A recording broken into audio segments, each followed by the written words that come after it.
Bonjour et bienvenue dans ce cours de culture générale intitulé Histoire des infirmiers.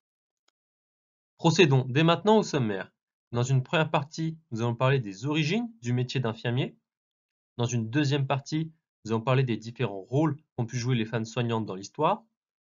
Dans une troisième partie, nous verrons les différentes grandes figures infirmières que vous devez connaître. Et enfin, nous ferons la même chose sur les théoriciens modernes des soins infirmiers. Commençons donc par la première partie qui est consacrée aux origines du métier d'infirmier. Ce qu'il faut savoir, c'est que le mot infirmier a deux origines étymologiques possibles. Première origine, ce serait infirmus infirmitas, qui signifie qui n'est pas ferme, au moral comme au physique, ou qui s'occupe des infirmes. L'autre origine étymologique serait enfer, enfer, qui par définition désigne l'enfer et qui symbolise ainsi la souffrance ou le mauvais. Ce qu'il faut que vous sachiez aussi, c'est qu'il y a toujours eu dans l'histoire des femmes soignantes, notamment parce que le soin était une nécessité pour perpétuer l'espèce humaine. En effet, dès l'origine de notre ère, on a eu affaire à une division sexuelle du travail, avec d'un côté la femme qui doit assurer le maintien et la continuité de la vie, et de l'autre, l'homme qui doit lutter contre les dangers et protéger l'espèce. Avec cette division sexuelle du travail, les femmes ont accumulé énormément de savoir sur la notion de soin, notamment parce qu'elles étaient habituées à observer la nature, habituées à cueillir, habituées à accommoder les plantes. Elles connaissaient donc leur pouvoir de soigner. Cette fonction qui est inhérente à la femme et à l'espèce humaine va progressivement se modifier et se professionnaliser avec l'ère chrétienne, puis avec le développement de la médecine scientifique. Nous arrivons donc à la deuxième partie de notre cours qui est consacrée au rôle des femmes soignantes dans l'ère moderne. Ce qu'il faut savoir, c'est que les soins sont intimement liés à la religion. En effet, à l'ère chrétienne, seule l'âme était vue comme quelque chose de noble, et non pas le physique. Ainsi, tous les soins qui étaient pratiqués étaient vraiment concentrés sur l'âme et surtout pratiqués par des religieux, notamment des moines. Tout ce qui était massage ou hygiène était abandonné. Et c'est de cette manière qu'on assiste à la naissance des premiers hospices et des premiers hôpitaux. Dans ces hospices et ces hôpitaux, seules des femmes vierges et consacrées à la cause de Dieu étaient habilitées à soigner. Tous les soins d'hygiène étaient tabous et étaient aussi assurés par des personnes laïques au passé douteux. Et d'ailleurs, les religieux se méfiaient des femmes guérisseuses, qu'ils associaient à la notion de sorcière ou à celle du démon. Ce qui a tout changé en France, c'est la Révolution de 1789, qui est par nature anticléricale, c'est-à-dire opposée à l'Église. C'est donc à ce moment qu'on voit une laïcisation des hospices, et c'est aussi à ce moment que les idées humanitaires font leur apparition. C'est aussi à ce moment qu'on a besoin d'un personnel qualifié dans ces hospices, et en 1790, c'est la fin du recrutement religieux. Mais faute de remplaçantes de qualité, les religieuses vont rester longtemps dans les hôpitaux. À l'époque, le recrutement se fait sur la notion d'abnégation, sur le dévouement malade et sous la soumission et l'obéissance aux médecins. Tous ces aspects influenceront énormément la profession. S'il y a bien une femme qui a révolutionné le métier d'infirmier, c'est bien Florence Nightingale. En effet, lors de la guerre de Crimée en 1853, elle va mettre au point une organisation des soins qui va faire chuter la mortalité des combattants de 50 à 2%. Son travail est alors reconnu par les autorités britanniques qui lui permettent d'ouvrir la première école d'infirmières. Florence Nightingale a ainsi instauré une organisation des soins efficace basée sur l'hygiène, le confort et l'éducation à la santé. C'est près de 25 ans après que naît la formation des infirmières en France. En effet, la première école d'infirmières est fondée en 1878 par le docteur Bourneville. Ce sera l'école d'infirmières de l'Assistance publique de Paris, à l'hôpital de la Salpêtrière. À ce moment-là, les religieuses deviennent indésirables dans les hôpitaux, car leur conception du soin est incompatible avec le travail médical. Elles vont donc être remplacées par un nouveau personnel. Ce nouveau personnel formé, ce sont des femmes de milieux modestes, peu ou pas lettrées, laïques, d'excellente moralité et au service du médecin et du malade. Notez cependant que la culture du dévouement des religieuses a laissé des traces, et les médecins s'attendent naturellement à ce que les infirmières appliquent les consignes sans discuter et à ce qu'elles soient dévouées aux malades. Faisons maintenant un rapide aperçu de ce qu'est l'infirmière au XXe siècle. Tout d'abord, durant la Première Guerre mondiale, le dévouement des infirmières marque la société en profondeur, et l'image de l'infirmière en robe et voile de blanc, soignant et consolant les blessés, a marqué la mémoire collective. Dans l'entre-deux-guerres, les infirmières sont majoritairement présentes dans l'hygiène scolaire, la médecine du travail ou au service des armées. L'exercice libéral sera réglementé en 1947 et c'est à ce moment-là que la première spécialité de puéricultrice apparaît. Il y a une date importante à retenir, c'est la loi du 8 avril 1946 qui va limiter les soins infirmiers à l'application d'une prescription et ou d'un conseil médical. Je cite, est considérée comme exerçant la profession d'infirmière ou d'infirmier toute personne qui donne habituellement, soit à domicile, soit dans les services publics ou privés d'hospitalisation ou de consultation, des soins prescrits ou conseillés par un médecin. C'est en 1949 qu'est né le métier d'aide-soignant. Il a été créé pour libérer une partie du temps infirmier et leur permettre de se consacrer aux soins techniques et aux tâches administratives. En 1958, l'État reconnaît les certificats d'aptitude à la fonction d'infirmière surveillante, d'infirmière monitrice, puis à ceux d'infirmier d'aide anesthésiste en 1960 et enfin à celle d'infirmier de salle d'opération en 1971. Autre changement majeur après la Seconde Guerre mondiale, le rôle des infirmières va encore changer. Pourquoi? Parce que la découverte des antibiotiques, le baby-boom et la création de la sécurité sociale vont faire augmenter la demande de soins. C'est ainsi que les médecins vont confier aux infirmières des actes techniques qui ne les intéressent plus, comme par exemple la prise de sang, les injections, les perfusions ou encore la pose de sonde urinaire. À ce moment-là, le profil de l'infirmière va changer. Désormais, elle doit être capable de raisonner par elle-même, d'élaborer une démarche de soins infirmiers ou encore de mettre en place une surveillance clinique de la personne soignée.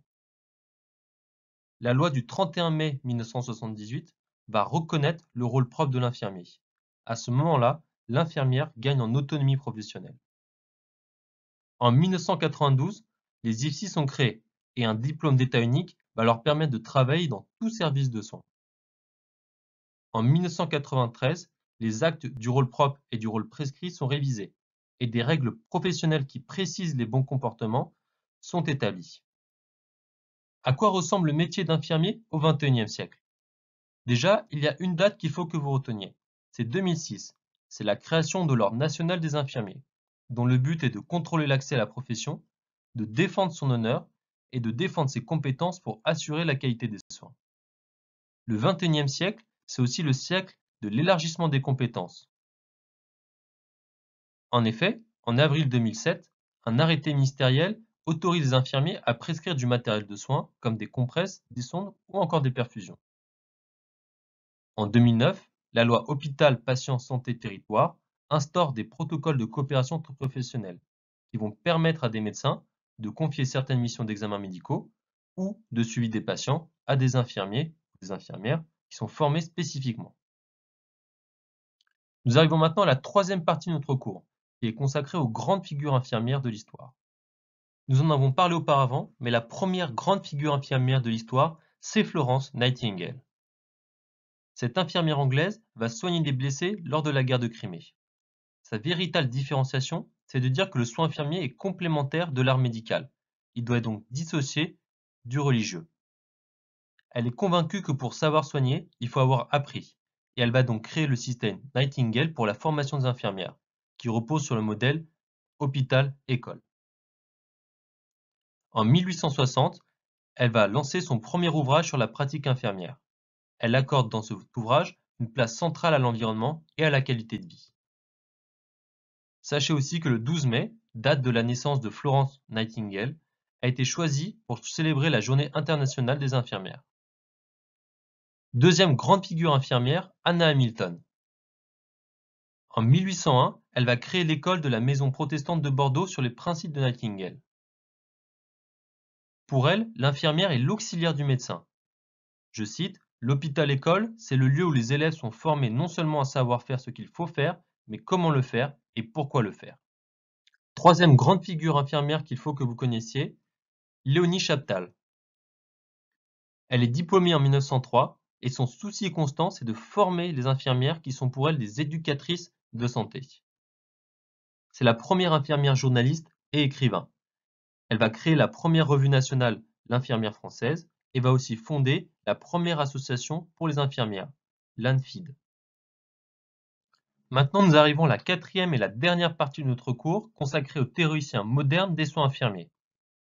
Première théorie à connaître, les modèles de l'interaction de Hildegard Peplau. Hildegard Peplau est une américaine et docteure en éducation. Elle a notamment souligné l'importance de la relation infirmière-client comme un des fondements du métier. Selon elle, le soin est un processus actif entre une personne qui a besoin d'aide et une autre personne qui est capable de la lui donner. Ainsi, le rôle de l'infirmier, c'est d'être une ressource, un conseiller, un substitut et un expert technique. Deuxième théorie à connaître, l'école des effets souhaités de Callista Roy. Sir Callista Roy voit la personne en santé comme un système qui réagit à des stimuli et répond selon les capacités d'adaptation. Ainsi, le rôle de l'infirmière va consister à manipuler les stimuli que reçoit le client afin de promouvoir dans un second temps les mécanismes d'adaptation. De fait, le but des soins infirmiers est de promouvoir les 4 modes d'adaptation chez la personne: les besoins physiologiques, l'image, l'estime de soi, la maîtrise des rôles et les relations d'interdépendance.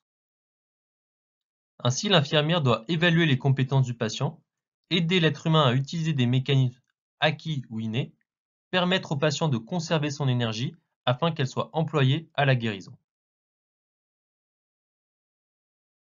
Autre version de la théorie de l'école des effets souhaités, celle de Marjorie Gordon. Selon elle, l'infirmière doit prévenir quand cela est possible une altération des fonctions de santé.